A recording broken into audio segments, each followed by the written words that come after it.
Hypnosis master innovator Gil Boyd defines hypnosis as an emotionalized desire to satisfy the suggested behavior.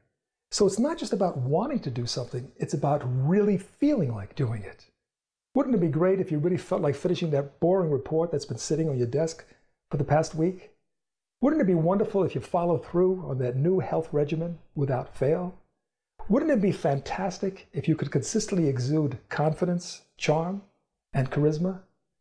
And be able to do all this and much more just because they're simply an extension of who you are?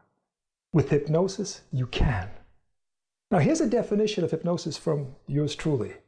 Hypnosis is an escape mechanism caused by focus or distraction, interest or boredom, joy or sadness. It is this escape into inner self that creates power or debility.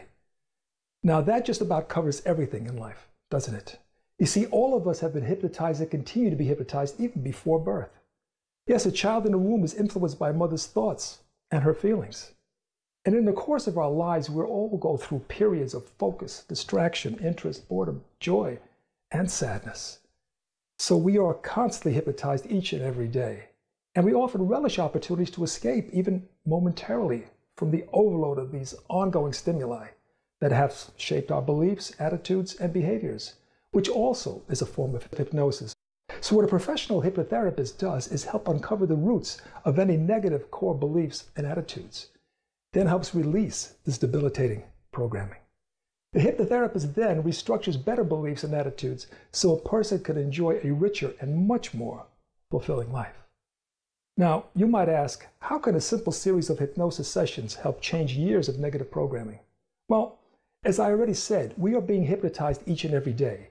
And as human beings, we are capable of what psychologists call one-trial learning.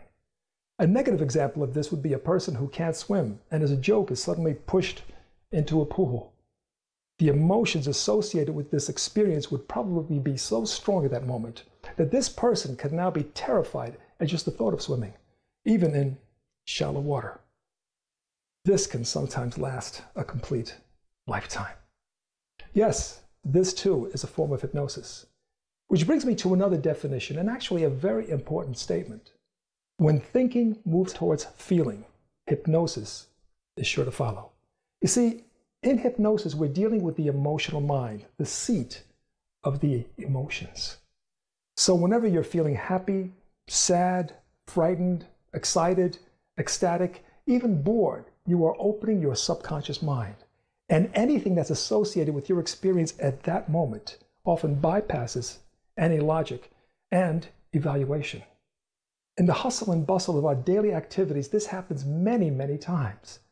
Now, you might be wondering if you're a good candidate for professional hypnosis. Well, what some people don't realize is that the best candidates for hypnosis sessions are not the slow, weak-minded, and weak-willed individuals. The best hypnotic subjects are generally highly motivated, intelligent people. And this is because of their ability to focus, concentrate, and get involved. For change purposes, anyone with average intelligence can be hypnotized. You see, the skill of hypnosis is related to the human ability to imagine, which means to internally create sensations belonging to our sense modalities, the senses of sight, taste, smell, hearing, and kinesthetic sensations, including skin contact. If imagination is the ability to duplicate the outside world internally, to embellish it, change it, modify it, exaggerate it, improve it, then hypnosis is the ability to fully immerse oneself in this internal mental activity, to get totally heightened and to really get involved in sense modalities, to really see, hear, feel, taste, and smell, and to stimulate creativity and intuition. A perfect example of this was reported in Time magazine. At the 1984 Olympic Games in Los Angeles, California, on the night before the finals in women's gymnastics, Mary Lou Retton, then at the age of 16, lay in bed at the Olympic Village mentally rehearsing her performance ritual. With the encouragement from her coach, she had done the same rehearsal over hundreds of previous nights, visualizing herself performing all the routines perfectly, imagining in her mind each and every move down to the smallest minute detail, rehearsing them again and again. The result was historical. A perfect 10, a performance of perfection presented with complete poise and confidence, with added charm to boot. Mary Lou Retton became the first American woman to win the Olympic gold medal for all-around competition in gymnastics. You see, one of the major reasons for the effectiveness of hypnosis is that the mind doesn't know the difference between fantasy and reality. So the pictures one holds continuously about themselves in their mind become for them an expression of who they believe they actually are. Mary Lou's consistent ritual of imagining a perfect performance in every detail enabled her body to respond so perfectly. Now, does this mean that any of us can simply be hypnotized and get a perfect 10 at the next Olympic Games? Of course not. Mary Lou also adhered to a strict practice regimen. But that physical practice regimen alone might not have gotten her the gold. Hypnosis can help every one of us do what we already do, but do it so much more effectively. It can also increase our ability to do things we don't already do, but would like to do. Now, some people are concerned about getting stuck in hypnosis. Well, there's never been a case in history that someone actually got stuck in hypnosis. It's a natural state of mind, so it's terminated naturally. If it's not by the hypnotist, you'll do it personally. You can also be rest assured that while in hypnosis, you will not reveal any deep, dark secrets or ever lose control. You're always in control. You can open your eyes, talk, stand up, walk around, or even stop the process if you choose to. A hypnotherapist cannot make you do anything against your will, your ethics, your morals, values, or beliefs. So now, what about the hypnosis shows where volunteers are made to do some pretty outrageous and humiliating things? Well, people volunteer for these shows, don't they? And they know that the shows are about one thing and one thing only, and that is to have fun. They expect to act silly and appear ridiculous, and sometimes it's even an opportunity for them to let out a suppressed wild side without actually taking any responsibility. Hey, it wasn't me. I was hypnotized. Now, people often ask, how deeply does someone have to go to get good results? Well, for some medical procedures, a deeper hypnotic state would at times be necessary. But for behavioral change, a light level of hypnosis is usually all that is needed. You see, rather than losing consciousness, you will find hypnosis to be a wonderful, relaxed state in which your senses actually operate in a heightened sense of awareness.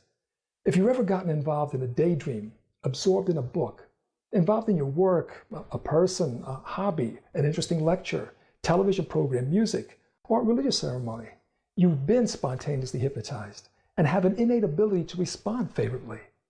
So you'll be doing only what you have already been doing naturally. Only this time you'll be doing it in the hands of a professional to create your specific desired outcomes. Hypnosis has been used by some of the greatest figures in history. Wolfgang Amadeus Mozart, Albert Einstein, Lord Alfred Tennyson, Sergei Rachmaninoff, Johann Wolfgang von Goethe, Frederick Chopin, Thomas Edison, Nikola Tesla, Henry Ford, Aldous Huxley, Sir Winston Churchill, and others. Virtually every major magazine featured articles about the extraordinary benefits of hypnosis. Here are just a handful. Psychology Today magazine said hypnosis gives you more confidence. U.S. News and World Report noted hypnotherapy helps patients tap their body's own power to heal.